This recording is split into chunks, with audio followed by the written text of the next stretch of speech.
నమస్తే. ప్రస్తుతం మనతో పాటు సీనియర్ జర్నలిస్ట్ జగదేవ్ గారు ఉన్నారు. ఆయనతో మాట్లాడదాం. నమస్తే సార్. నమస్తే. సార్, బాబు మోహన్ మాజీ మంత్రి ఇప్పుడు ప్రజాశాంతి పార్టీలో చేరారు అని చెప్పేసి ఆ మధ్య మనం చూసాము. ఈవెన్ ప్రెస్ మీట్లో కూడా మాట్లాడారు. ఆ తర్వాత అంటే మళ్ళీ ఎప్పుడు కనిపించలేదు అనుకోండి. కానీ నిన్న నామినేషన్ వేస్తూ చెప్పారనమాట. అంటే అందరూ ఏమని మాట్లాడుకున్నారంటే ప్రజాశాంతి పార్టీ నుంచి బాబు మోహన్ వచ్చారు, నామినేషన్ వేశారు అని చెప్పేసి మాట్లాడారు. కానీ ఏంటంటే ఎవరు చెప్పారు నేను ప్రజాశాంతి పార్టీలో ఉన్నానని, అసలు నాకు సభ్యత్వమే లేదు, ఏదో కాఫీకి పిలిచి కండువా కప్పారు అని చెప్పేసి మాట్లాడారు. దీని గురించి మీరేమంటారు? మొన్న జరిగింది ఇది యాక్చువల్లీ. మొన్న అయితే అది చూసి నేను షాక్ అయ్యాను, ఏంటి ట్విస్ట్ అని.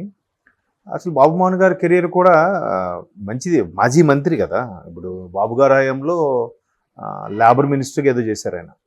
ఆ తర్వాత అప్పుడు కూడా బై ఎలక్షన్ ఏదో వచ్చినప్పుడు బాబు గారిని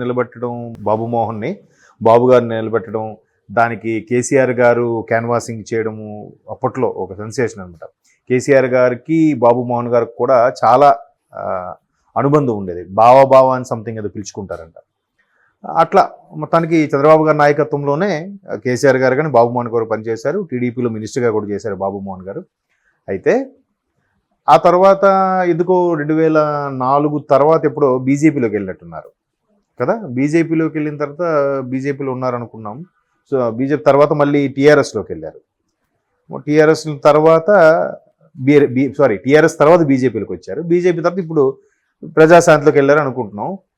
మీకు ఇంకో పెద్ద ట్విస్ట్ ఏంటంటే ఆయన నిన్న నామినేషన్ వేశాక ప్రజాశాంతి పార్టీ నుంచి తరపున వేశారు అనుకున్నారు కానీ ఆయన నేను ఇండిపెండెంట్గా పోటీ చేస్తున్నారు వరంగల్ నుంచి అని బాంబు పేల్చారు.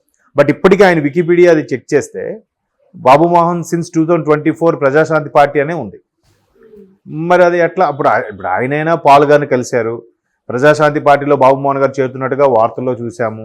ఆయన ఎక్కడ దాన్ని ఖండించలేదు. ఆ నెక్స్ట్ డే కూడా ఎక్కడ ప్రెస్ మీట్ పెట్టి చెప్పలేదు. సైలెంట్గా ఊరుకున్నారు. ఎందుకని?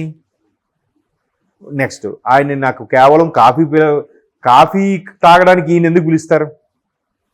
ఒక విధంగా మాట్లాడుకుంటే బాబు మోహన్ గారికి అంత ఇమేజ్ ఉందా? అంత ఇమేజ్తో ఆయనే గెలిచేస్తారు, లేదంటే ఆయన వెనక కొన్ని లక్షల మంది వస్తారు, అందుకే ఆయన కలుపుపోతున్నారు అనుకోవడానికి కాదు కదా. మరి అట్లా పోని ఇమేజ్ ఉందే అనుకుందాం. పిలిచారు, కలుపుకున్నారు, ప్రజాశాంతి పార్టీలో చేరారని అన్ని వార్తలు ప్రెస్ మీట్లో ఇద్దరు కలిసి మాట్లాడారు, అయ్యింది. కండువా కప్పారు, ఆ ఫోటోలు కూడా చూసాము. మరి తర్వాత నేను సభ్యత్వం కూడా తీసుకోలేదు, పార్టీ అధ్యక్ష పదవి ఇస్తా అన్నట్టుగా చెప్పారని అంటున్నారు.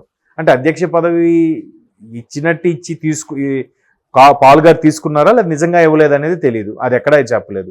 ఇప్పుడు మొన్నను నామినేషన్ వేయడానికి వెళ్ళినప్పుడు చూస్తే నేను ఆ పార్టీ సభ్యత్వం కూడా నాకు లేదు, అధ్యక్ష పదవి ఇస్తామన్నారు, బట్ నేను తిరస్కరించాను, ఇండిపెండెంట్గా పోటీ చేస్తున్నా అన్నట్టుగా చెప్పారు. ఒకటి పాల్ గారి మీద ఎక్కువ వచ్చే స్ట్రోల్స్ బట్టి, లేదా పాల్ గారు పార్టీకి అంత ప్రాధాన్యత లేదని ఆలోచించి ఆయన ఇన్నర్ ఫీలింగ్ నేను అనుకోవడం.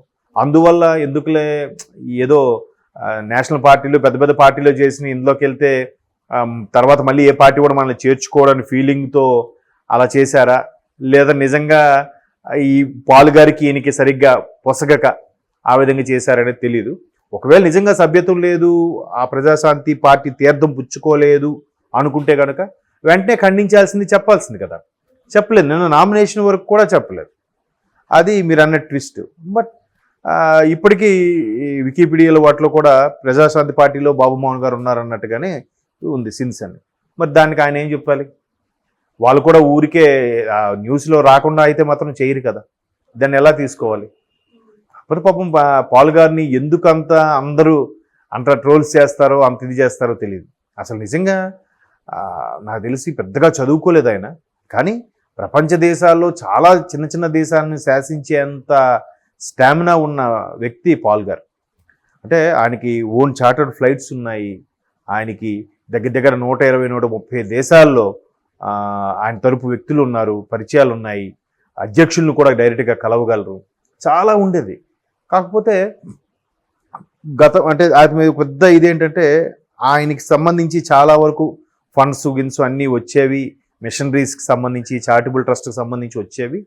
బట్ ఒకనొక టైంలో ఒక మహానుభావుడు ముఖ్యమంత్రి అయిన తర్వాత, అంటే పేర్లు అనవసరం, ఏవైతే ఫండింగ్ ఉందో ఆ ఫండింగ్ని ఆపించేశారు. కేవలం వాళ్ళ బంధువులకు సంబంధించిన వ్యక్తిని హైప్ చేయడం కోసమే, వాళ్ళకి నచ్చిన వ్యక్తిని ఆ మైనార్టీకి సంబంధించిన వ్యక్తిని హైప్ చేయడం కోసమే ఈతను బాగా తొక్కేశారు. అప్పటి నుంచి ఈయన కొద్దిగా ఫ్రస్ట్రేషన్తో మేబీ అతని ఫామ్ పడిపోయి ఉండొచ్చు అని కూడా చాలామంది అంటుంటారు. మరి అందులో వాస్తవం ఎంతో తెలియదు. ఎందుకంటే పాల్ గారి గత వీడియోలు కొన్ని చూస్తే చాలా పెద్ద పెద్ద అధ్యక్షులతో పాటు సమావేశంలో మనం ఆ అధ్యక్షుల ఆ సమావేశానికి ఎంట్రీ పాస్ దొరకడమే కష్టం. అట్లాంటిది ఆ పక్కన నిలబడి కూడా మాటలు చర్చలు జరిపిన సందర్భాలు వీడియోలు చూసాం చాలాసార్లు. ఆ చిన్న చితక వ్యక్తి కాదు. బట్ ఎందుకో ఒక ప్యాషన్ ఉంటుంది కదా, అరే మనం జనరల్గా ఎంట గెలిచి రచ్చగలవమంటారు. బట్ ఆయన రచ్చ గెలిచేశాడు. ఎంటలో గెలవడానికే తాపత్రయపడుతున్నాడు. ఆయన వైజాగ్ దగ్గర ఏదో పల్లెటూరు, తగరపోల్స్ దగ్గర ఏదో పల్లెటూరు అని అంటారు. అట్లా అంటే ఒక సామాన్య కుటుంబం నుంచి వచ్చి పెద్దగా చదువుకోకపోయినా ఎంత సామ్రాజ్యం స్థాపించి ప్రపంచ దేశాల్లో ఎంతమంది వ్యక్తుల చేత అధ్యక్షుల చేత పలుకుబడి సంపాదించిన వ్యక్తి ఈరోజు ఏదో ప్రజలకు చేయాలి చేద్దాము అనే ఉద్దేశంలో వచ్చేసరికి ఎందుకో అతను ఒక ట్రోల్స్ చేసి ఇబ్బంది పెడుతున్నారు. మొన్న ఒక జర్నలిస్ట్ అయితే ఇలాగా అడిగారు, మిమ్మల్ని అందరూ ఒక కామెడీ పీస్గా అనుకుంటున్నారు అని. ముఖం మీద అట్లా అడిగేస్తారా? అది ఆ జర్నలిస్టే వేరే వాళ్ళని ఎవరైనా అడగమనండి. అలాగా ఒక జగన్మోహన్ రెడ్డి గారినో, ఒక కేసీఆర్ గారినో, ఒక కేటీఆర్ గారినో అలాగ అడగమనండి, అడుగుతాడా? అడగలేరు కదా. అంటే అక్కడ మంది మార్బలం దన్నుంది కాబట్టి అడగలేరు. ఇక్కడ ఏమీ లేదని చెప్పి ఈయన అలా అడిగేస్తారా? అంటే నిజంగా అడిగే ధైర్యం ఉంటే అందరినీ అలాగ అడగమనండి. అది తప్పు కదా. దానికి ఆయన ఫీల్ అయ్యి గట్టిగా కౌంటర్ ఇచ్చాడు. బట్ అది కూడా ట్రోల్స్ చేశారు. అది తప్పు కదా. అట్లా మాట్లాడటం అనేది చాలా తప్పు. బట్ చెప్తున్నాను కదా, రాను ఎంత కాంట్రవర్సీగా, ఎంత ఎటకారంగా, ఎంత పార్షియల్గా అడిగితే అవే జర్నలిస్ట్ వాల్యూస్ అని ఫీల్ అయిపోతున్నాయి ఈ రోజులు. బట్ అట్లాంటి మంచి నిజంగా చాలామందికి హెల్ప్ చేశాడని కూడా చెప్తుంటారు ఆ ప్రాంతం ప్రజలు. చాలామందికి సహాయం అంటే మిషనరీకి సంబంధించి, స్కూల్కి సంబంధించి, చర్చిలకు సంబంధించి కూడా చాలా హెల్ప్ చేశాడంట. బట్ ఒక వర్గానికి చెందిన వాళ్ళు ఎందుకు ఆయన వ్యతిరేకించారు. తర్వాత ఆయన మీద కూడా ఏదో అరెస్టులు చేయడము అన్నీ చేయడం చేశారు. బట్ మొత్తానికి ఒక ట్రోల్స్ లాగా అయిపోయింది. మేబీ ఈ అన్నిటి రీజన్స్ మీద బాబు మోహన్ అనే వ్యక్తి ఆల్రెడీ టీడీపీలో చేశారు, ఆ తర్వాత బీజేపీలోకి వెళ్ళారు, టీఆర్ఎస్లోకి వెళ్ళారు, తర్వాత బీజేపీలోకి వెళ్ళారు.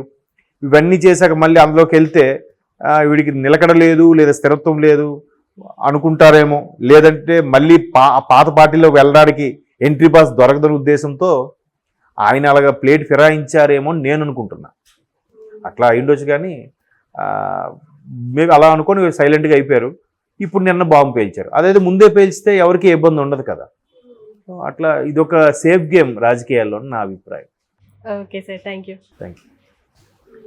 మరి అది ఎట్లా? ఇప్పుడు ఆయనైనా పాల్ గారిని కలిశారు. ప్రజాశాంతి పార్టీలో బాబు మోహన్ గారు చేరుతున్నట్టుగా వార్తల్లో చూసాము. ఆయన ఎక్కడ దాన్ని ఖండించలేదు. ఆ నెక్స్ట్ డే కూడా ఎక్కడ ప్రెస్ మీట్ పెట్టి చెప్పలేదు. సైలెంట్గా ఊరుకున్నారు. ఎందుకని? నెక్స్ట్ ఆయన నాకు కేవలం కాఫీ తాగడానికి ఈయన ఎందుకు పిలుస్తారు? ఒక విధంగా మాట్లాడుకుంటే బాబు మోహన్ గారికి అంత ఇమేజ్ ఉందా? అంత ఇమేజ్తో ఆయనే గెలిచేస్తారు, లేదంటే ఆయన వెనక కొన్ని లక్షల మంది వస్తారు, అందుకే ఆయన కలుపుపోతున్నారు అనుకోవడానికి కాదు కదా. Okay sir, thank you.